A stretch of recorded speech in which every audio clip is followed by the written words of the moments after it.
എന്തുമാത്രം വിഡ്ഢിത്തമാണെന്ന് ആലോചിച്ച് നോക്കൂ. എന്തുമാത്രം 3 കൊല്ലം ഉള്ള ഞങ്ങളെല്ലാ അവിടെ ജയിലിൽ കിടക്കുന്ന മുഴുവൻ STP നേതാക്കന്മാരല്ല. STPയുടെ മുൻ ദേശീയ പ്രസിഡന്റ്, മുൻ സംസ്ഥാന പ്രസിഡന്റ്, കുറേ നേതാക്കന്മാരുണ്ട്. അപ്പോൾ അവരൊക്കെ അവർ ജയിലിലായ സമയത്ത് ഞങ്ങൾക്ക് അങ്ങനെ ഒരു ഡീൽ ആവശ്യമുണ്ടെങ്കിൽ എത്ര അവസരങ്ങൾ ഉണ്ടാകുമായിരുന്നു. ഇവിടെ ഇപ്പോൾ കേന്ദ്ര ഭരണത്തിലൊക്കെ ഇപ്പോൾ നമുക്ക് തന്നെ കേരളത്തിൽ ഇപ്പോൾ നിങ്ങൾ തന്നെ പറയുന്നു, അല്ലെങ്കിൽ ഷാജി പറയുന്നു, പിന്നെ BJPയുമായി ഡീലുണ്ടാക്കാൻ ഏറ്റവും നല്ലത് CPM ആണ് എന്ന്. അങ്ങനെ ഡീലുണ്ടാക്കാനൊക്കെ ഉണ്ടെങ്കിൽ ഞങ്ങൾക്ക് മുമ്പേ സ്വീകരിക്കാമായിരുന്നല്ലോ. ഞങ്ങൾ മുമ്പ് സ്വീകരിച്ചിട്ടില്ല. പിന്നെ ഇപ്പോൾ പറയുന്നതിന് ഒരു അർത്ഥമില്ല. ഞങ്ങൾ പിന്നെ ഈ ഷാജിക്ക് വോട്ട് ചെയ്യില്ല എന്ന് പറഞ്ഞിട്ടുമില്ല. എനിക്ക് ഷാജിക്ക് വോട്ട് ചെയ്യാമല്ലോ. അതല്ല അതിൻ്റെ കഥ. ഒരു ഡീലൊക്കെ പറയുമ്പോൾ ഇന്ത്യ രാജ്യത്ത് ആരെങ്കിലും വിശ്വസിക്കുമോ STPI BJPയുമായി ഒരു ഡീലുണ്ടാക്കുന്നുള്ളത്? നിങ്ങൾക്ക് വിശ്വസിക്കാൻ പറ്റുമോ? ഞങ്ങൾ 16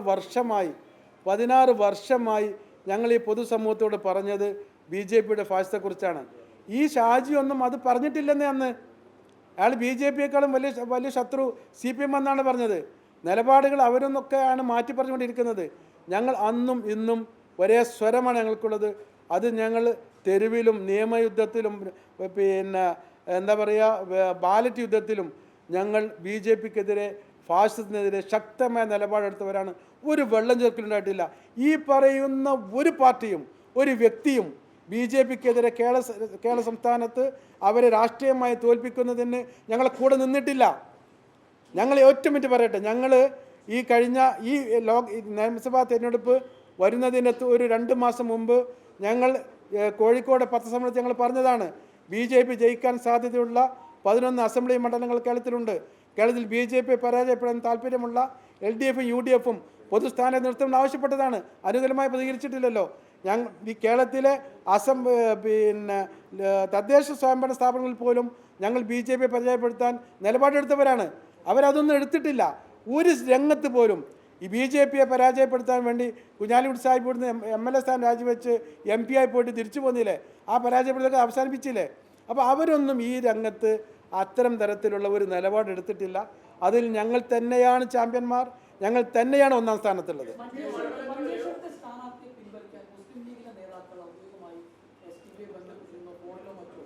എൻ്റെ ഔദ്യോഗികം എന്നൊക്കെ പറയുന്നത് ഒക്കെ നമുക്കൊരു പ്രശ്നമാണ്. അല്ല, എല്ലാവരും ബന്ധപ്പെട്ടിട്ടുണ്ട്.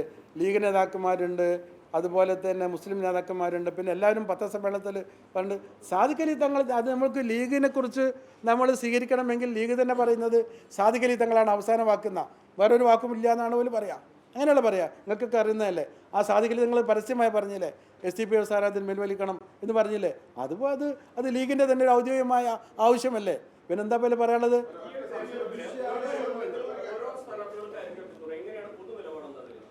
ഞാൻ പറഞ്ഞത് BJPയുമായി ബന്ധപ്പെട്ട വിഷയങ്ങളിൽ ഒന്നുകൂടി ആലോചിക്കേണ്ടതുണ്ട്. കാരണം BJPയോട് പരാജയപ്പെടുന്നതിനെക്കുറിച്ച് ഞങ്ങൾ ഇന്ന് നിലപാടെടുത്തതുപോലെ തന്നെ നിലപാടിപ്പോഴും നിൽക്കുന്നുണ്ട്. അതിലിപ്പോൾ അപ്പോൾ അതുകൊണ്ട് അതിന് പഠിക്കട്ടെ. അതിന് സമയമുണ്ടല്ലോ, 8-9 ദിവസമുണ്ട്. പലരും നോക്കട്ടെ, സമയമുണ്ടല്ലോ. ഓരോരുത്തരും തീരുമാനിച്ചിട്ടില്ലല്ലോ.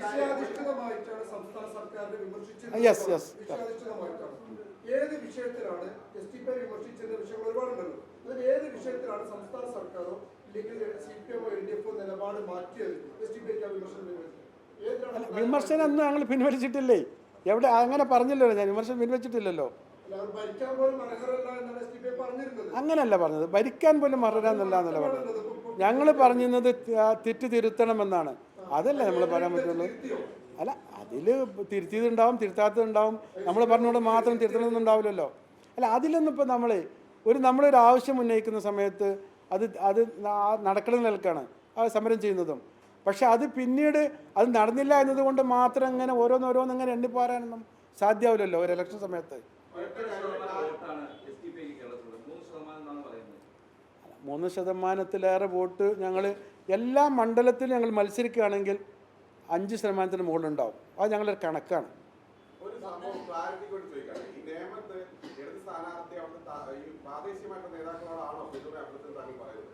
അതെ, അത് അവിടുത്തെ ഒരു ഇതാണ്. പിന്നെ അവിടെ ഇനി ആവശ്യപ്പെട്ടില്ലെങ്കിൽ പോലും അവിടുത്തെ ഞങ്ങളുടെ ഒരു പഠനം എന്ന് പറയുന്നത് BJPയും CPM തമ്മിലാണ് അവിടെ മത്സരമുള്ളത്. അവരൊന്നും ആവശ്യപ്പെട്ടില്ലെങ്കിൽ പോലും അതിൽ ഞങ്ങൾ നിലപാടെടുത്തു. ഞാൻ പറഞ്ഞു അവിടുത്തെ പ്രാദേശികമായുള്ള ആവശ്യങ്ങളുണ്ട്. അത് അവിടുത്തെ ആളുകൾ ആവശ്യമുണ്ട്, സ്ഥാനാർത്ഥിയുടെ ആവശ്യമുണ്ട്. വി സതീശൻ പാർട്ടിക്ക് ഒരു എഴുത്ത് തന്നിട്ട് ഞങ്ങൾ അതൊന്നുമില്ല.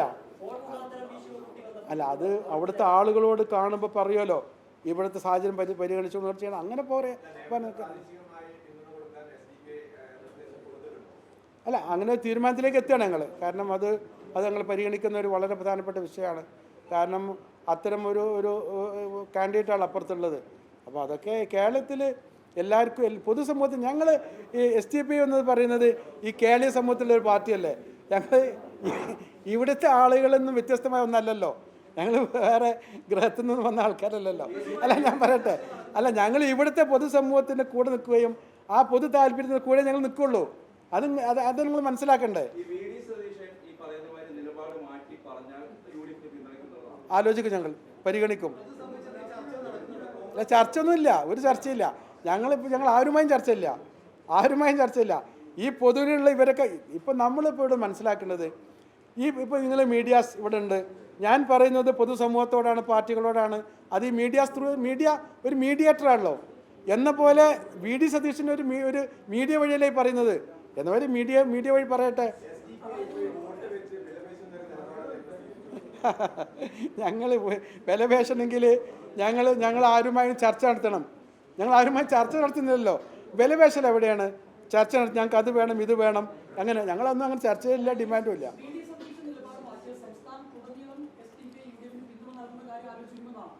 പരിഗണിക്കും. അത് BJP മത്സരിക്കുന്ന വിജയിക്കുന്ന മണ്ഡലങ്ങൾ നിലപാട് വേറെ തന്നെ നേരത്തെ പറഞ്ഞതാണ് നമ്മൾ. അവിടെ അവിടെ ഒന്ന് പഠിക്കേണ്ടതുണ്ട്. നമ്മൾ ഏത് മുന്നണിയാണ് മുന്നിൽ കയറി വരാം. ഇപ്പോൾ അവിടുത്തെ പശ്ചാത്തലം അവിടുത്തെ AK മഷൂർ ചില എതിർപ്പുകളൊക്കെ ഉണ്ടായിരുന്നു. അത് മാറി ഒന്ന് പരിശോധിക്കണം. അവിടെ ഒരു ജനകീയ മുന്നണി രൂപപ്പെട്ടിരുന്നു അഷ്റഫിനെതിരിൽ. ഞാൻ തമാശ പറയല്ല. ആ മുന്നണിയുടെ പ്രവർത്തനം ഞങ്ങൾക്ക് പിന്തുണക്കാൻ നേരത്തെ പറഞ്ഞിരുന്നു. STPക്ക് ആ ജനകീയ മുന്നണി AK മഷൂറിനെതിരിൽ രൂപപ്പെട്ട ലീഗരടക്കമുള്ള ആ ഒരു മുന്നണി രൂപപ്പെട്ടിരുന്നു. ഞങ്ങൾക്ക് പിന്തുണക്കാന്ന് പറഞ്ഞിരുന്നു. അവരൊക്കെ നിലപാട് മാറ്റി നിൽക്കാൻ പരിശോധിക്കേണ്ടതുണ്ട്. എന്നിട്ടേ തീരുമാനം എടുക്കുള്ളൂ. യെസ്, സഹായിച്ചുണ്ട്. നിൽക്കുന്നു. ഈ ഓരോ ഇഷ്യൂ വെച്ചിട്ട് നമ്മൾ ശത്രുത വെച്ച് പുലർത്താനൊന്നും പറ്റില്ല രാഷ്ട്രീയത്തിൽ. അത് മുമ്പ് EMS പറഞ്ഞ മാതിരിയല്ലേ നമുക്ക് അതിൽ സ്വീകരിക്കേണ്ടത്.